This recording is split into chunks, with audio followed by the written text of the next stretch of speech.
વાત કરવી છે વડોદરાની। તારીખ 10મી ડિસેમ્બર હતી, સવારનો સમય હતો અને અવાવરું જગ્યા હતી। વડોદરાના અંકોડિયા ગામની સીમ હતી।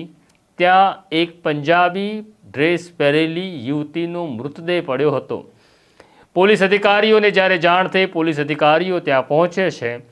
ફોરેન્સિક અધિકારીઓને ત્યાં બોલાવવામાં આવે છે અને ફોરેન્સિક અધિકારીઓ મૃતદેહને જોતા જ સ્પષ્ટ રૂપે કહે છે આ યુવતીને દુપટ્ટા વડે ગળું દબાવી તેની હત્યા કરવામાં આવી છે। પણ પોલીસ માટે સમસ્યા એ હતી કે આ મૃતક મહિલા કોણ હતી। આ મામલાની જાણકારી મળતા તાલુકા પોલીસ સ્ટેશનના પોલીસ ઇન્સ્પેક્ટર વિક્રમસિંહ ટાક તુરંત પોતાના એસપી સુશીલ અગ્રવાલને જાણકારી આપે છે। સુશીલ અગ્રવાલ પણ ઘટના સ્થળે પહોંચે છે। સૌથી પહેલી અગત્યતા હતી કે મરનાર સ્ત્રી કોણ છે તે જાણવું બહુ અગત્યનું હતું, કારણ કે જો આ મહિલાની ઓળખ ન થાય તો હત્યારા સુધી પહોંચવું મુશ્કેલ હતું। વડોદરા ગ્રામ્યના તમામ પોલીસ સ્ટેશનોને આ મહિલાનો ફોટોગ્રાફ્સ મોકલી આપવામાં આવે છે।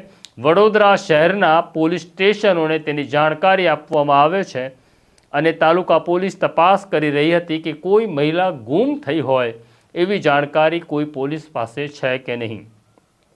આ મહિલાનો મૃતદેહ પોસ્ટમોર્ટમ કરવાને માટે ગોત્રીની સરકારી હોસ્પિટલમાં મોકલી આપવામાં આવે છે।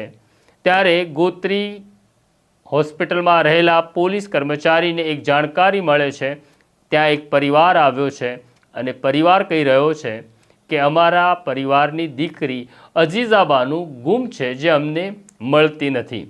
આ જાણકારી મળતા પરિવારને તાત્કાલિક વડોદરાના તાલુકા પોલીસ સ્ટેશનમાં મોકલવામાં આવે છે, જ્યાં વડોદરાના પોલીસ ઇન્સ્પેક્ટર વિક્રમસિંહ ટાક આ પરિવારની પૂછપરછ કરે છે।